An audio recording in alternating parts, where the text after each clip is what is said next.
Hey guys, welcome back to another episode of Great Men Taking Over the World. I'm Ren, and today I'm going to be talking about the classic Shadow of the Colossus, remade for the PlayStation 4.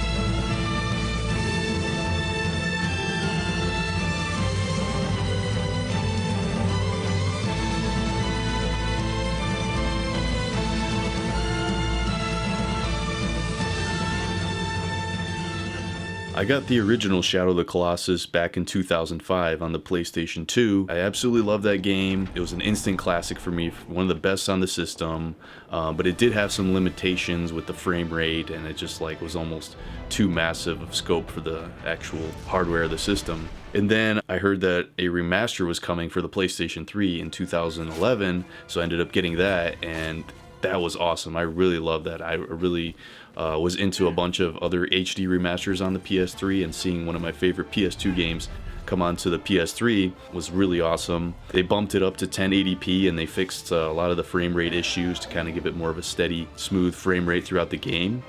And I thought that's as good as Shadow of Colossus was gonna get.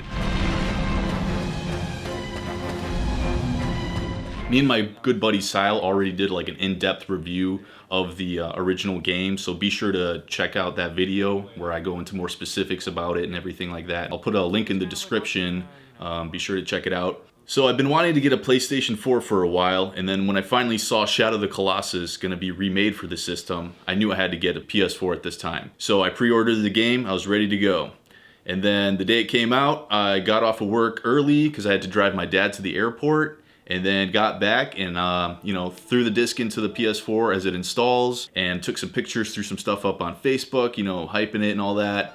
And then my girlfriend comes over to watch me play it, and then the intro rolls out, and it's just like, holy fucking shit. Wander's riding his horse through the lands before he gets to the temple, seeing it in 60 frames per second at 1080p. It was absolutely magnificent. Him just jumping over the cliffs, wandering through the forest, and you see the leaves, and this super intense atmospheric emotional music kicks in.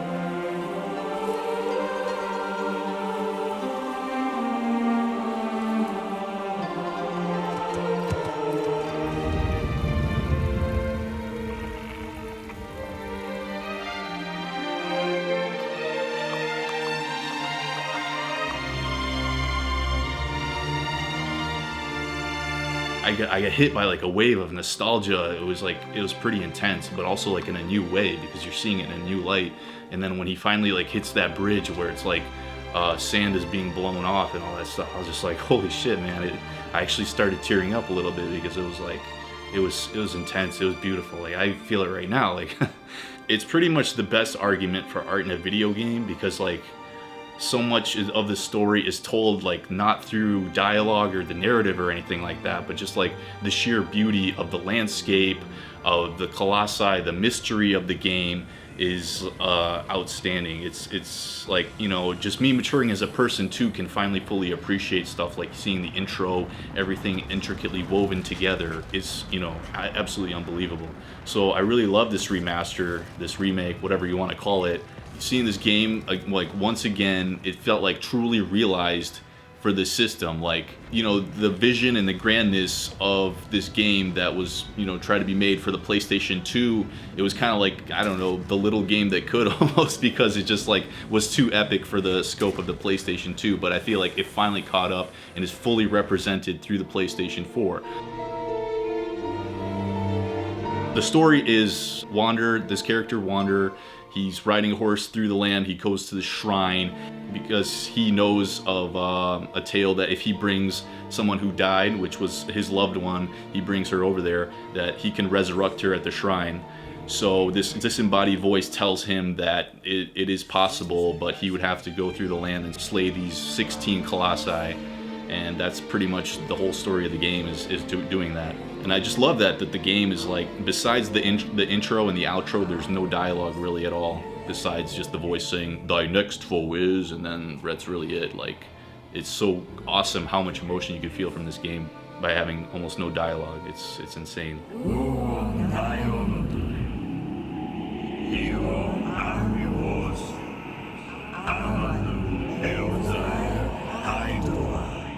The gameplay, all it is really is just you have that magical sword that you bring with you to the land. All you got to do is lift it up, shine it up in the air, and it like light gathers to it, and it pinpoints to the direction of where you're supposed to go to slay the beasts.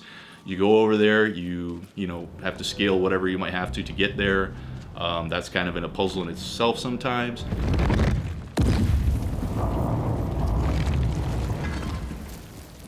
And then you finally get to the Colossi, and it's just like, holy shit, you know, like I said, fully realized this big hunking mountain tower walking towards you. And then the same thing, you shine the light where their weakness is. Sometimes it's on their head, their back, wherever it is. It's really intense battles of trying to climb them, scale them, and, you know, hold on while taking them down all at the same time. Really awesome design. I love the simplicity of it. It's just all it is just take these guys out and you're good to go.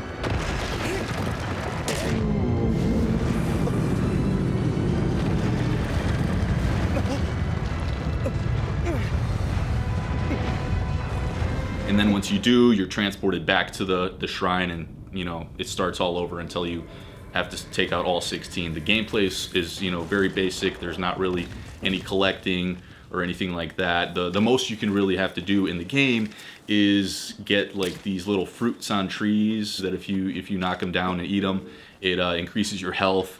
Or if you shoot little lizards, white-tailed lizards on shrines and little other hidden areas, it'll increase your grip, which will make it easier, because there's a grip meter when you're climbing Colossi. You can only hold on to them for so long because they'll be shaking and baking and all that stuff. Of course, like I said, the graphics are absolutely phenomenal. They, you know, the game doesn't look different in a way where it's like the landscape or anything is different. They pretty much kept everything intact except for the fact that everything is just like has higher textures, completely revamped and all that stuff, lighting, bloom effect, all that stuff. Like, so when you're riding through the landscape and you see the detail of all the rocky landscape, the trees with little leaves kind of, you know, flying and fluttering off of them, seeing all the blades of grass and the flowers all around the landscape, the silence of the land as you're trying to go through it and you just hear the wind kind of bellowing, and seeing the footprints in the sand and all that stuff. It's like, it just hits a level of immersion that like I haven't felt in a long time. It was really outstanding. My favorite little part that I played on this one was like right by the big turtle horn thing, Colossi that shoots those lasers. Like just before you hit that little lake, there's like this little grove that you come out of, and just standing there seeing like the you know, the big tower main shrine over there just in the distance, with little leaves like, you know, falling ever so delicately. Like, yeah, it was just it was so cool, man. This game supports 4K. I haven't seen it personally, but it would be awesome to be able to see it in 4K. It would only run at 30 frames per second. Otherwise, you can run it at 1080p, 60 frames per second. And like I said, it looks fantastic. It just sucks you right in there. You're so immersed in this world, and fighting these Colossi is so intense. The controls are more or less the same, so for newcomers they might actually feel maybe slightly frustrated because the controls could feel a little dated. They're more or less exactly how they were originally. I mean, you can do a remapping of the buttons to make it somewhat more modern, but like how the character feels, how the horse rides, all this type of stuff still feels the same. So to me, that's fine. I've played the game so much, it's like, you know, second nature controlling him and all that stuff. But to a new person, I've seen other people review and complain that it's like the controls, the camera kind of can get in their way. But if you look past that, I mean, that's really the only gripes of the game. You know, as always, the music is super either like delicate, like in the beginning, and emotional, or more intense and grand, epic as fuck when you're riding certain Colossi, like the flying ones, like the one in the desert phalanx, or the bird over the lake. And for me, the epitome of epicness is like, you see that effect of like flying and you're just running across the tail of like this, you know, creature, grabbing onto the fur, trying to scale, trying to hold on for dear life and all that kind of stuff. It's just swooping around, flapping its wings.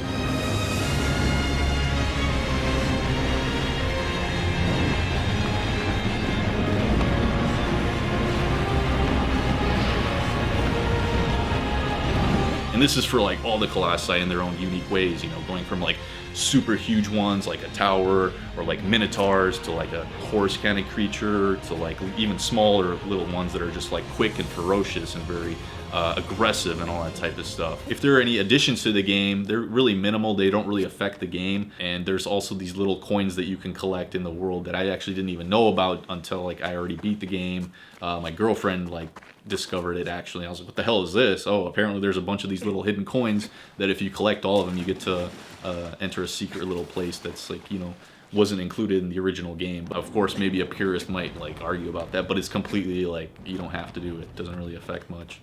You get like a special sword, I believe, at the end if you do it, if you get them all.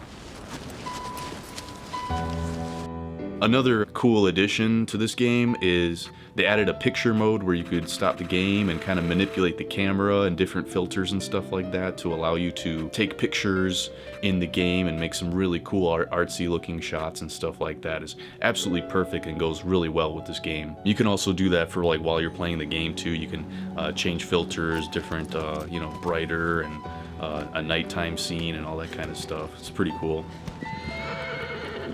Some purists could probably argue little things like maybe it might not have quite the level of like haze and, you know, the effects that it had before. I think it was kind of, they put that in before because the old system was limited, so they were kind of covering up the graphics, whereas here they really want to show the detail. And, you know, that's really up to whoever the purists want to argue that or not. I think, you know, it still works really well.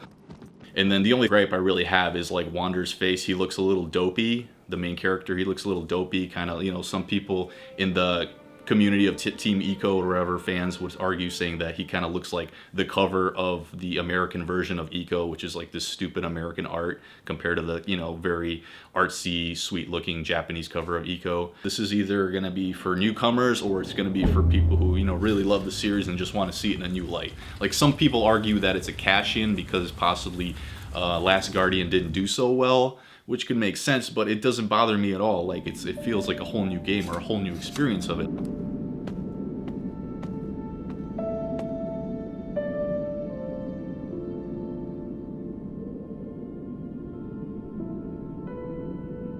So my rating for this game, I'm probably gonna have to give it a 9.5. Even higher than what I gave the original, just because, like I said, over time it gave me more appreciation for it, and now I get to see this in a bit of a new light. Totally recommend this for anybody, any new people. Give it a shot, you know, get used to the controls and just, like, they're not that bad, they're fine. They just don't feel like, you know, modern type of games as much. The graphics, I would give a perfect 10 out of 10. It's just, you know, absolutely immersive, beautiful graphics. I'd give the sound a 10, the music, the atmosphere, and all that stuff tied in. Just, it's really good. And then the gameplay, I would give a 9. Like, you know, it's pretty up there. And if you're like a collecting whore, this game might not be for you. But if you just love the idea of like a simplistic game design, it's really graceful, really well done, beautiful, amazing, timeless classic. You guys should definitely play it. I love this game.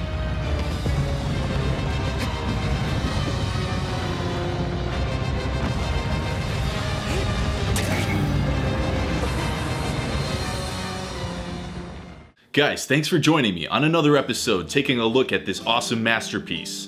Be sure to hit the subscribe button, and until next time, adios.